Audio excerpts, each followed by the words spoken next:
ගොඩක් ආදරෙන් ඔයාලා හැමෝම අපේ channel එකට පිළිගන්නවා. ඉතින් අද කියලා දෙන්නේ තෝසේ කද්දින් වමනා වෙන තෝසේ සම්බෝලේ කොහොමද හදාගන්නේ කියලා. ඉතින් ඔයා අපේ channel එකට අලුත් කෙනෙක් නම් subscribe කරලා එකතු වෙන්න. ඒ වගේම රසවත් අදහසත් අපිට comment කරන්න. එහෙනම් අපි බලමු වීඩියෝ එකට ගිහින් කොහොමද මේ රසවත් සම්බෝලේ හදාගන්නේ කියලා. මේ තෝසේ සම්බෝලේ හදාගන්න මම අරන් තියෙනවා පොල් අඩලක පොල්. ඊට පස්සේ රතු ලුණු, කරපිංච, සුදු ලුණු බිකක්, එඟුරු පොඩි කෑල්ලක්. මේ තරමට මේකට හරියන විදියට ඇඹුල් ඇති වෙන්න සියඹලා බොර ටිකක් අරන් තියෙනවා. ඊට පස්සේ අබ, කෑලි මිරිස් හරි කුඩු මිරිස් හරි දෙකකින් එකක් ගන්නත් පුළුවන්. එහෙම නැත්නම් මිරිස් කරල් උනත් ගන්න පුළුවන්.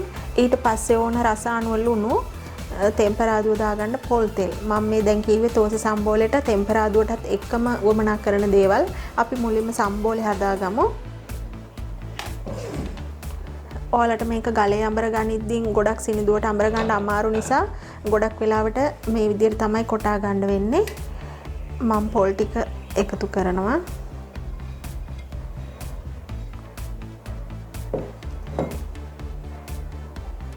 ඊට පස්සේ රතු ලුණු වලින් පොඩ්ඩක් තියාගන්නවා මේක තෙම්පරාදුව දාගන්න. කරපිංච ටිකක් තියාගන්නවා. ඉඟුරු සුදු ලුණු ටික සම්බෝලයකට දාලා කොටා ගන්නවා. සියඹලා බොර ටිකත් මේකටම එකතු කරගන්නවා.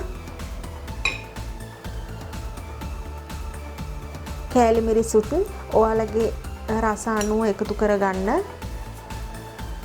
මම මේ ලොකු තේ හැන්දකින් එකක් විතර පුරවල එකක් විතර තමයි වැටුනේ. බාගේ තමයි මට ආවේ දෙසරෙම. ඒ නිසා ඊට පස්සේ ලුණුත් රස අනුව එකතු කරගන්න පුළුවනි. ඔය විදියට. දැන් අපි මේක අඹර ගමු.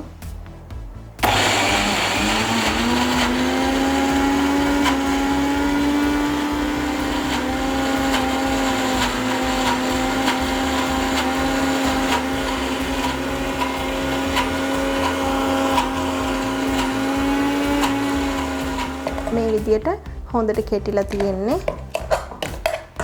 අපි මේක දැන් අයින් කරගමු.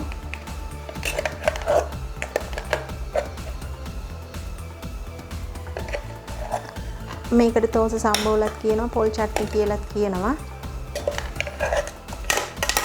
අපි දැන් වාදනයක් ලිපේ තියලා රත් වුණාම තෙල් චුට්ටක් දාගමු. තෙල් ටික රත් වීගෙන එනකොට අපි දාගමු අබෑට වලින් තේ හැන්දක්. දාගෙන මම මේක වහ ගන්නවා. අබෑට ටික පිපුරුණාට පස්සේ මේ විදියට කරපිංච ටිකයි රතු ලුණු ටිකයි දාගන්නවා.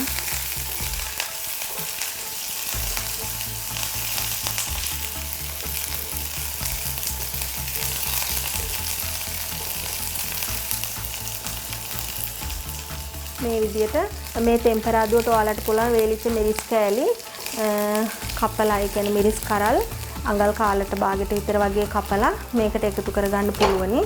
ওই විදියට ඒක තෙම්පරාදු වෙනකොට අපි හදාගත්ත සම්බෝල එක දාන්න ඕනේ.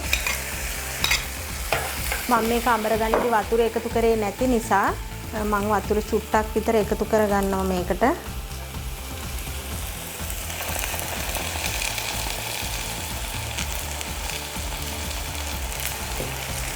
පොඩ්ඩක් දියාරු ගතියට තමයි තියෙන්න ඕනේ. ඒ නිසා මේ විදියට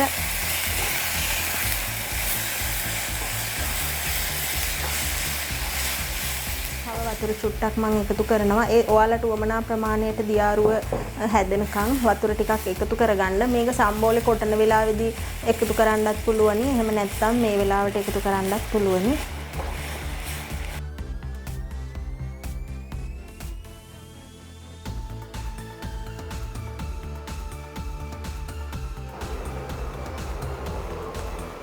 මේ විදියට ලුණු රස බලලා ලුණු එකතු කරගන්නත් පුළුවන්. අපි කලින් දාපු ලුණු මදි නම් දැන් චුට්ටක් එකතු කරගන්න.